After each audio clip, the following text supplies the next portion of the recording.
Vidal, encantado de recibirte otra vez en el Don programa. Jorge, qué gusto como siempre, aquí a la sombra de este aire acondicionado natural que siempre nos trae. Muchísimas gracias más bien por la oportunidad de venir a conversar con No, toda la hay mucha institución. cosa. De cualquier cosa podemos conversar, el ratito se nos va rápido. Bueno, bueno,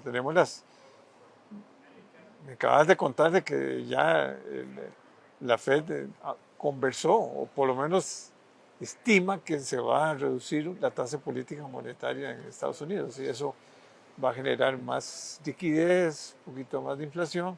¿Qué va a hacer el Banco Central aquí? Es porque es importante, porque siempre han dicho, ay, no, es que si nosotros bajamos más, van a sacar los dólares para ir a colocarlos en Estados Unidos. Sí, correcto.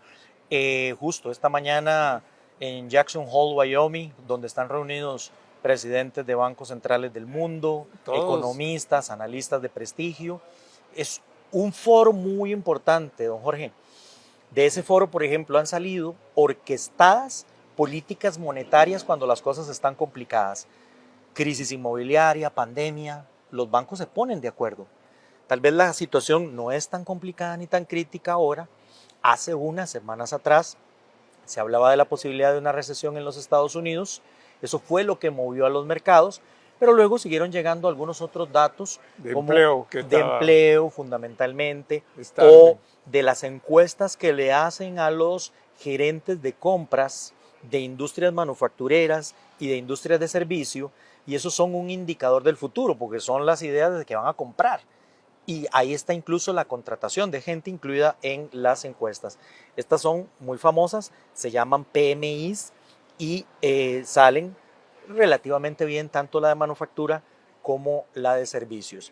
Sí se ve una ralentización en el ritmo de crecimiento global, los problemas que tiene China, los problemas geopolíticos, incluso militares de Europa, y el tema también de los Estados Unidos.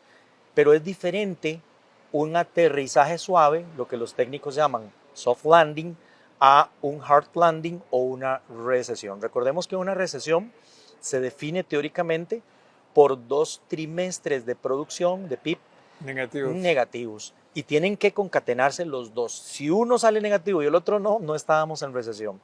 En los Estados Unidos, la organización que se encarga de declarar que hay una recesión es el National Bureau of Economic Research, algo así como la Oficina de Estudios Económicos de los Estados Unidos. Lo que pasa es que cuando ellos dicen hay recesión, lo que utilizan son los datos que ya pasaron y lo que nos interesa es lo que viene más bien. Eso es como manejar el carro, pero viendo solamente por el espejo retrovisor. No, está bien, lo usamos como una base, pero es más importante ver hacia adelante. Entonces, generalmente, cuando el National Bureau determina que hay recesión, en realidad ya pasó, ya estamos en otro ciclo y eso es lo importante de irlo leyendo y adelantándolo. Entonces, hoy Jerome Powell, el presidente de la Reserva Federal, insinuó que si septiembre podría ser el inicio de la etapa de reducción de tasas de interés, lo que hace que todo el resto del mundo se acomode, como usted lo acaba de decir. O sea, porque si no se generan unas distorsiones entre las tasas de interés y empiezan a haber flujos de capital a nivel mundial que terminarán ajustando esas tasas. Pero que lo mejor es no generar esos desajustes, porque esos desajustes son los que producen desempleo, pobreza, o en nuestro país esos desajustes generan movimientos en el tipo de cambio que terminan afectando a empresarios de una manera que no se estaba esperando o que no tiene que ver con la dinámica de los negocios, sino una variable de macroeconómica que termina afectándolos. Entonces, el mercado está ya adelantando esa rebaja de tasas, lo vemos en la tasa de colocación de títulos en bonos del tesoro, particularmente el de 10 años, que es, por decirlo de alguna manera, el timón que utiliza el mercado. Hace unos meses estuvo en 5% cuando la inflación estaba muy alta y hoy está en 3.8%, lo que significa que la gente, en primera instancia, prefiere tener la seguridad de un emisor como los Estados Unidos, debido a toda la situación que hay en el mundo, aunque le paguen un poquito menos, pero que también ve rebaja de tasas en el futuro y por lo tanto de una vez el bono se ajusta y está en 3.8. Tendremos reunión de la Reserva Federal el próximo 18 de septiembre.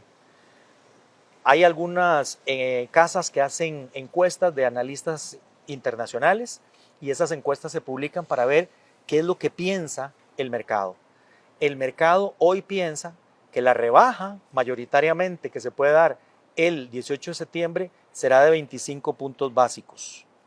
Hay un poquito del mercado que cree que podría ser hasta de 50 puntos básicos porque muchos también consideran que le ha tomado tarde a la Reserva Federal hacer el ajuste, que debió haber empezado en julio. Ahora, si se hace un ajuste de 25 puntos base en septiembre, octubre no hay reunión, noviembre sí y diciembre sí.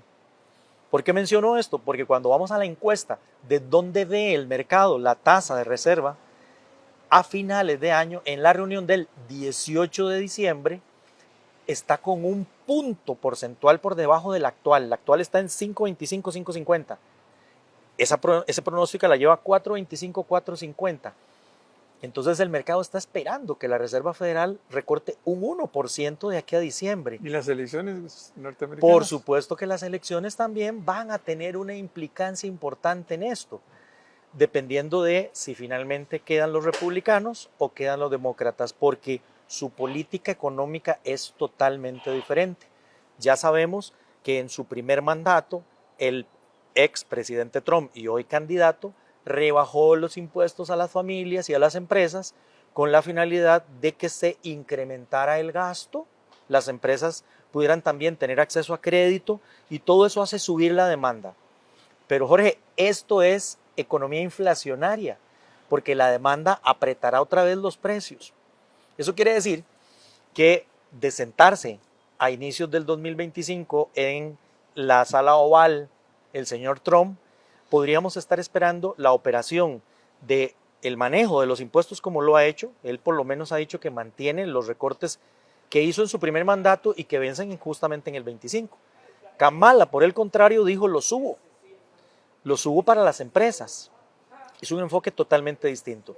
Pero si es Trump el que llega al poder, entonces deberíamos estar pensando los analistas ya con antelación que 12, 18 meses después empezará otra vez la semilla de la inflación y el aumento de tasas de interés, que hoy reventaría o cambiaría el ciclo que tenemos de rebaja de inflación y de rebaja de tasas de interés. Que por cierto, la próxima semana, el viernes, se publica en los Estados Unidos el índice de precios de gasto del consumo, que es el indicador que prefiere la Reserva Federal seguir. Ha venido rebajándose relativamente. Por eso es que es importante revisar ese dato. Si ese dato se mantiene, o mejor aún, termina por debajo de las expectativas y de la lectura anterior, le pone la mesa aún más servida a la Reserva Federal para que ahora en septiembre procedamos a hacer una rebaja de tasas. Y la bolsa también reacciona. Si se bajan las tasas de interés. Sin lugar a dudas.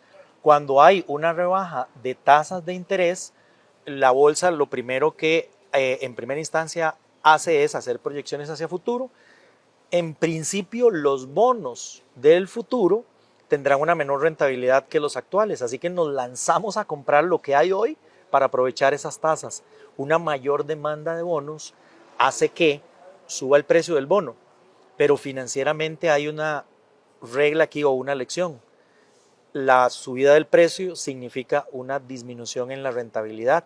El mercado automáticamente lo va a hacer, aunque el mercado a futuro es el que lo está planteando. Entonces ahí se empiezan a ver modificaciones en la bolsa, porque en bolsa trabajamos, aunque sean en mercados organizados o lo que se llama over the counter, OTC, trabajamos bonos y trabajamos renta variable, acciones. Entonces la gente también ahí se estaría preocupándose. En materia de acciones, don Jorge, lo primero que los empresarios hacen y los mercados evalúan es cómo estará hacia futuro el dinamismo de la economía. Si se ve mejor el dinamismo, hay más optimismo, más ventas en las empresas, más utilidades. Si me las reparten en dividendos, excelente, y si me las dejan ahí, mi precio de acción tiene que subir. Entonces ese optimismo se ve reflejado en las bolsas. lo contrario también es cierto. Si hay más pesimismo sobre el futuro, vamos a ver, rebaja de tasas por parte de la Reserva Federal porque la economía se está disminuyendo, está cayendo, se está ralentizando, no digamos que está cayendo en recesión, porque como decíamos al principio, se han diluido los fantasmas de la recesión, pero entonces eso traería como colación que las ventas futuras de las empresas no van a estar tan bien, las utilidades, los dividendos, y la bolsa lo ajusta hoy, no se espera a mañana. Interesante. Y todo esto, bueno, en una Costa Rica que se le están cayendo los ingresos fiscales un poco al gobierno.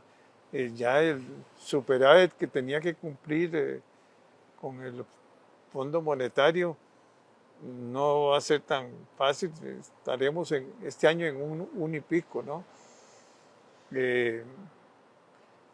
Los ingresos cayendo. ¿Por qué? Porque hay que pagar impuestos, pero los impuestos, al tener pérdidas por la situación cambiaria, esa revaluación tan loca, y una revaluación que lo que cometió el error el Banco Central fue que subió hacia como un acelerador, y cuando va a bajar, no, fue muy despacito, ¿va? Y eso causó que grandes pérdidas para el sector exportador y el sector de servicios. Costa Rica es un país carísimo, carísimo, hasta la hamburguesa, hasta McDonald's sale. El Big Mac, El Big Mac. El índice del Big Mac sí, lo delata. Lo delata. Sí. Hay muchas empresas que tienen, se bajó la rentabilidad totalmente, ¿va? Yo veo complicado el crecimiento. Hay un sector exportador que de zonas francas que es muy dinámico, pero también tengan cuidado porque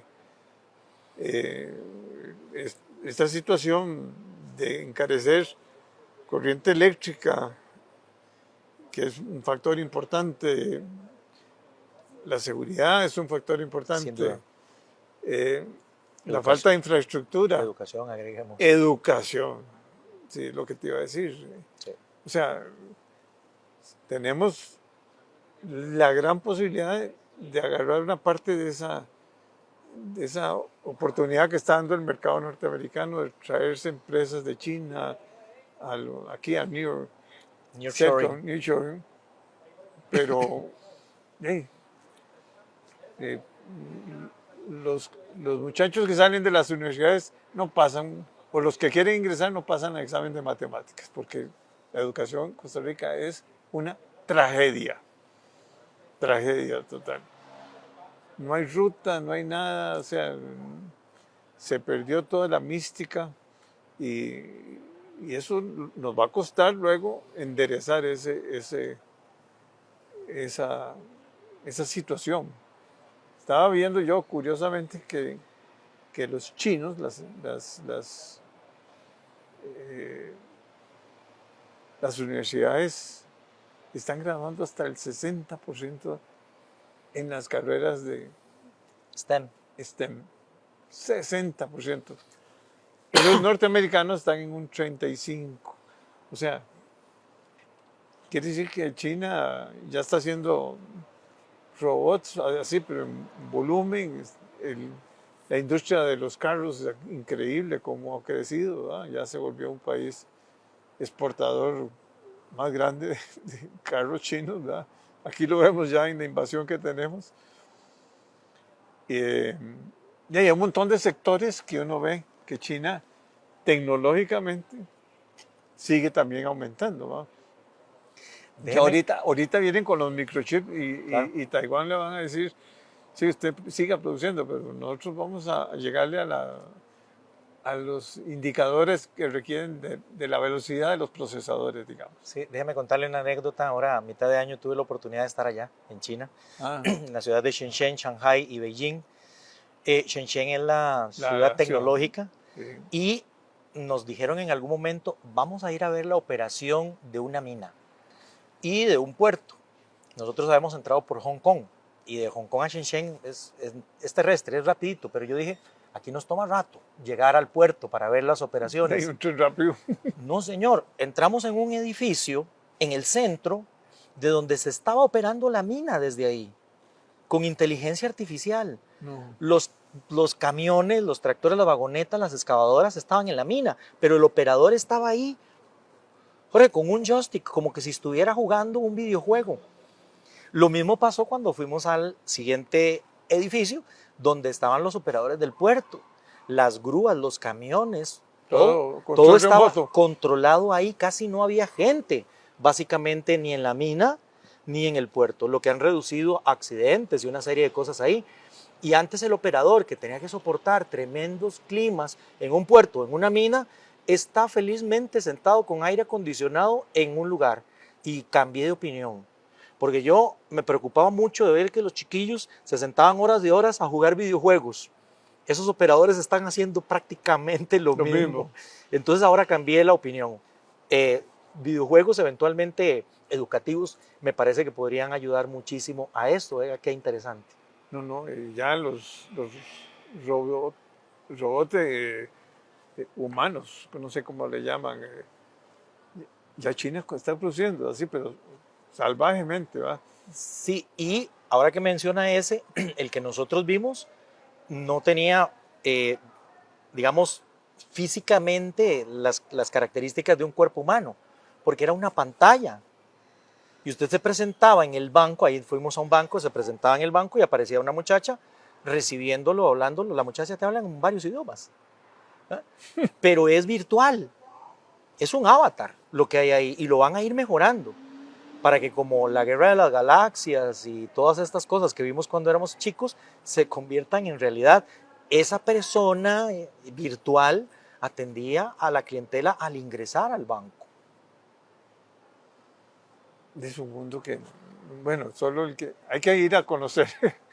La preocupación es ¿Qué vamos a hacer? que vamos demasiado años Rápido. luz de atrás y eso nos puede comer rápido, muy rápido nos puede quitar ventajas comparativas y competitivas. Pero ni Europa ni Estados Unidos tampoco están haciendo todos esos avances tan fuertes. No, me parece que los chinos están tomando una delantera. En Europa uno ve algunas cosas como, por ejemplo, llegar a un hotel que no haya guarda, que le mandaron un QR y usted pone el QR en el lector y le abren la puerta y usted llega al counter, al escritorio, no hay nadie y usted igual pone con un lector el QR y aparece una voz que lo atiende y que le dice baje esta aplicación y usted baja la aplicación a su celular. Ahora ya puede ir con esta aplicación a abrir la habitación y usted no se encuentra un ser humano en ese trayecto. Eso ya en Europa está también, en España particularmente. Bueno, pero volviendo a nuestro territorio, sí, el problema educativo es serio, muy serio. Problema de seguridad, problema que tenemos de que no estamos logrando, digamos, hacer los cambios que hay que hacer. Ahora estábamos conversando anteriormente con José Luis Arce sobre la situación también del sector financiero, sobre los distintos actores, ¿verdad? ¿Qué pasó con las alarmas? ¿Por qué no se dieron cuenta la SUGEF, que tiene toda esa estructura, de qué es lo que estaba sucediendo en un jugador grande? Porque Copeservidores es muy grande. ¿Y cómo se va? Claro que hay una gran agilidad en cuanto a buscar salidas rápidas pero hay gente que va a perder mucha plata, muchos ahorros. Lamentablemente. Sí, estaba escuchando atentamente a José Luis Arce. Fuimos compañeros en la universidad y hemos compartido muchos foros. Es un destacadísimo y reconocido profesional. Y bueno, ahora estábamos conversando también, antes de que saliera, de las reformas que se pueden hacer. Cambios. Sí. Dijo Winston Churchill, no permitas que una crisis termine desperdiciándose. Eso quiere decir, porque como lo acabas de decir, que hemos avanzado en herramientas de supervisión, de regulación, de intervención. Pero la lección es clara, nos hace falta. Y le hace falta al sistema, a los reguladores, y a los mismos inversionistas, cultura y educación financiera, que tenemos que trabajar fuertemente en eso. Pero si nos hubiésemos quedado en el pasado, yo estuve también en la crisis cuando quebró Copemex y eso fue una tragedia, no había herramientas. Otras quiebras han durado montones de años. Alguien me recordaba que todavía Elca, la financiera Elca, todavía hay pleitos legales tratando de recuperar algo. Pero Es increíble, eso es increíble. ¿Cuánto tardó la intervención? Entró el 13 de mayo, junio, julio, estamos en agosto. O sea, poco más de 4 meses y ya hay por lo menos una resolución. Claro, hay gente que está saliendo realmente muy herida, muy dolida, y ahí es donde que tenemos que trabajar en cómo mejoramos, como decía José hace un momento atrás, en los procesos de cobertura, en los fondos de garantía, que sean más fuertes. los riesgos. Un cliente hace unos días me decía, es que en los Estados Unidos la cobertura son $200,000. Aquí sí. Claro, 6 lo que millones. pasa es que hay que hacer una aclaración. Esos 6 millones del fondo, tal y como José lo explicó, vienen de las mismas utilidades de los intermediarios que van poniendo poquitos y poquitos. Y el fondo acaba de empezar, está tiernito. Pero esa es la fórmula para nutrir los recursos del fondo. Los $200,000 en Estados Unidos es un seguro. Hay que pagarlo. O lo paga el cliente o lo paga el banco. Al final lo terminará siempre pagando el cliente, porque el banco lo cobra con alguna comisión, te rebaja la tasa de rentabilidad, de alguna manera lo hace. El cliente lo termina pagando, pero es un seguro colectivo que se está haciendo para eso. Eso podríamos nosotros avanzar ahora, después de esta lección, en esas líneas. Nos prometimos, usted, don Jorge, José y yo, trabajar en cuál puede ser una lista de reformas que podríamos plantear para ser propositivos en esto. Y bueno, está casada la tarea. En los próximos días tendremos que ver cómo nos coordinamos y nos tomamos un café para hacer esos aportes. Es que me parece vial que esto, por dicha, se ha manejado bastante bien, pero todavía sigue la prensa, todavía sigue grupos, digamos, organizándose, porque al final son tus ahorros, pueden ser los fondos de retiro tuyos. Las cooperativas juegan un papel importantísimo. Absolutamente. Son muy grandes, Claro. y hay mucha confianza. Y ahora la gente comienza a pensar, bueno, será mejor pasar la platita a la banca estatal, porque ahí está el gobierno. Pero eso no es. Deberíamos de tener reglas casi iguales para todos, con una, como decís vos, con una reserva, con un bono. Los bancos del gobierno tienen la ventaja de que manejan todo el sector público. ¿Verdad? Tenés una pensión, vas al banco tal. Si tenés todo lo que sucede en la parte financiera de este país, que tenga que ver con el Estado, que es un Estado grande relativamente, y lo manejan los bancos del Estado. Ahí tienen ya un gran soporte.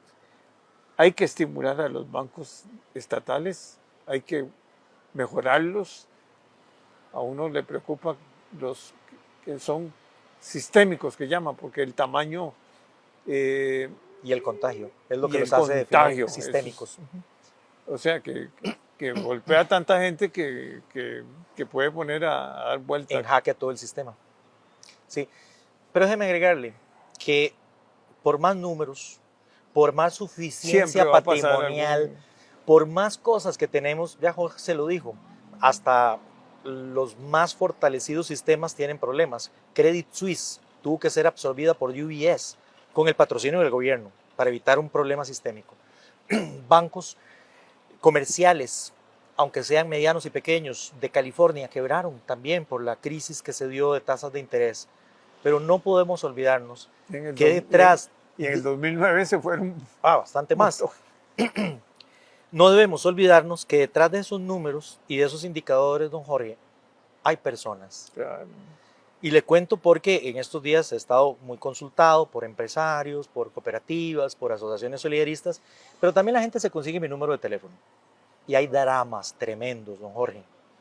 Una señora que me llama y me dice, enviudé, pero yo esto no conozco. Mi esposo tenía todo ordenado y lo tenía distribuido, yo lo manejaba muy bien. Me dejó encargada de esta situación, tengo que sacar adelante a mis hijos. Pero alguien me recomendó que para que no me calentara la cabeza, concentrara todo en Copeservidores. No tengo dinero para darle de comer a mis hijos, porque de ahí era donde yo sacaba la plata. Por más Es un análisis, drama, por más análisis que hagamos, no podemos olvidar la que parte humana. precisamente detrás de eso. Sí. En economía ya lo estamos entendiendo. Fíjese que todo este tema de la neurociencia ha hecho derivaciones como neuromarketing, ¿sí? Para modificar la decisión que hace la gente, ¿no? en sus compras, en sus decisiones, y está irrumpiendo en economía. Entonces ya hay una academia en Madrid que está desarrollando en el curso de economía, neuroeconomía, neurotrading, comercialización de compra y venta de acciones en el mercado. Y es fascinante revisar eso. Fíjese que están incluyendo cursos de biología en la carrera de economía para saber cuál es la morfología del cerebro y cómo se toman decisiones, para que nosotros los economistas sepamos cómo el mercado toma decisiones, porque al final, en las benditas curvas de oferta y demanda, detrás de lo que hay, el de la decisión del consumidor, que es un ser humano, y de la decisión del productor, que también es un ser humano. Y con inteligencia artificial van a poder hacerse más cosas, más rápidas. Ahora que toca el tema, ¿por qué fui a China? Justo por esto que acabo de mencionar. Usted que sigue esto y lo comprende, y muchas personas que nos van a escuchar, justamente en la demanda está la decisión del consumidor. La teoría dice que el consumidor toma libremente la decisión basado en sus gustos y preferencias. La inteligencia artificial me va a cambiar eso un mundo. Claro.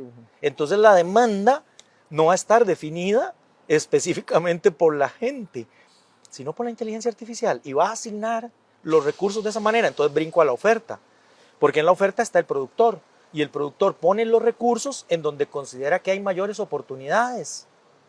Pero la inteligencia artificial ahora, un tractor de John Deere, va solo, no tiene chofer, pero sabe cuánto dosificar de abono, de fertilizante y de agua. Y si el clima no lo permite, no siembra. Y pueden tener los pronósticos más detallados a través de algoritmos si va a tener un impacto climático, que mejor no echemos a perder la cosecha. Mejoraremos la productividad de los recursos. Entonces ahí es donde me termina afectando el otro lado del mercado, la oferta. Mi historia allá en China, bueno, y la he llevado a Colombia, voy a ir con un grupo de economistas en México ahora más adelante a hablar de este mismo tema, cómo la inteligencia artificial está impactando el comportamiento de la gente. Pero en mi caso, como economista, ¿cómo nos va a impactar la teoría económica misma, los modelos que utilizamos? Vamos a tener que modificarlos. Bueno, vamos a tener que vernos otra vez, Por supuesto, porque las veces que usted quiera. Definitivamente este es un tema apasionante, nuevo. Yo veo la evolución y la evolución del Estado también tiene que cambiar. O sea, ya no podemos tener esos estados con monopolios en producción. Yo creo mucho en la competencia, creo mucho en que el mundo está evolucionando tan rápidamente y que si nosotros duramos hasta meses, por no decir años, para poner un escáner, algo está pasando, ¿va? Algo está pasando en Costa Rica que todo, y las rutas, como que se perdieron todas las rutas, ¿verdad? Así es. Y hago eco de las palabras suyas antes de despedirnos. Tenemos problemas serios internos que hay que atender ya. Está bien que vigilemos los cumplimientos fiscales y de tamaño de la deuda, pero no podemos abandonar a la población, porque de lo contrario la bomba social nos puede estallar. Y ahí es donde tenemos que trabajar el gasto social, trabajar la educación, pero una de las cosas que más nos preocupa a los costarricenses, que no estábamos acostumbrados a eso, seguridad. Es la seguridad, sin duda. Y eso los chinos lo manejan muy bien. Ni me diga, porque para poder entrar a China por la frontera de Shenzhen nos hicieron un escáner completo. Claro. Y hay cámaras en todas las ciudades, donde si usted lo enfocan, ya saben que es Jorge Woodrich esa cara. Usted no se puede escapar. No, ahí no se escapa nadie. Es impresionante en la parte de seguridad. Sí. Y de todo lo que han hecho ahora, el transporte es esos trenes rápidos que es una locura lo que hicieron por todo China. Es increíble. Bueno, encantado, porque esa experiencia tuya de China tenemos que conversar más porque ese es el futuro. Así es, le he dicho a mis estudiantes de la Universidad de Costa Rica y los estudiantes de Cambolsa que yo fui al futuro y que nos falta mucho tiempo para llegar allá. Bueno, Vidal, encantado de verte. Don Jorge, es un gusto como siempre. Hasta luego.